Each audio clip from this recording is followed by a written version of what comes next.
Gail, I think everyone should have a Gail in their life when they're dealing with Alzheimer's, because you are such a help to us with your RN experience and just your 32 years of nursing in the psychiatric field.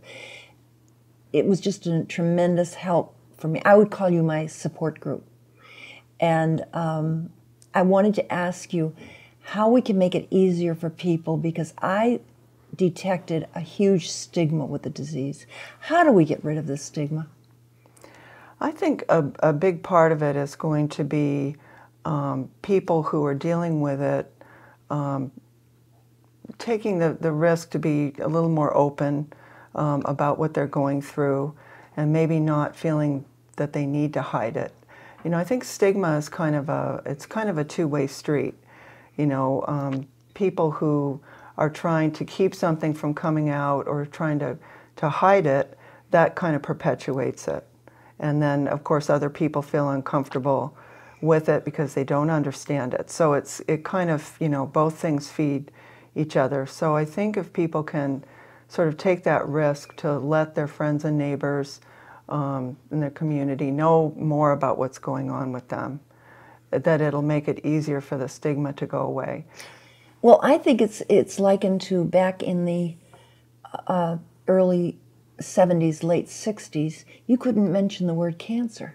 Mm-hmm. And now, breast cancer, for example, it was a death sentence back then. But now, if you get it early, 99% cure rate. Because we've gotten out there, we've worn our pink ribbons, and we've marched, and I think we can do the same with Alzheimer's.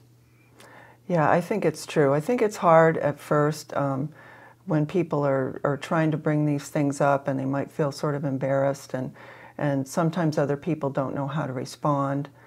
But, you know, if you care about somebody, anything you do is a show of concern, even if it's bringing the coffee and the donut over to somebody, sending a card or sending a telephone call. Because, you know, I think a lot of times people are fearful that they're going to say the wrong thing or they won't know what to say. But really, any show of concern is a help.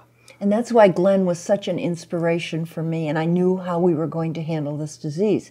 The day he was diagnosed, he said, okay, we're going to live a quality of life as long as we can. You're going to take notes about what's going on. We are going to read everything that we can on this, and we are going to help people get over the disease. That was his proactive kind of message to me, and so it was easy for me to I'd always been with him, with our business, with everything, so it was just follow what he wanted done. And that's why even when he died, his brain going to the Harvard Brain Trust so that it could have researchers from all over the world see if they could find an answer to this disease. That was just doing what he wanted done, and he led the way. Well, and I imagine it's been sort of uplifting and helpful in a way to you to feel that there might be some good that could come out of what your experience was and his experience. Well, Glenn always said, dead is dead. So when I'm dead, do what you have to do. You know, and really that's true. Dead is dead.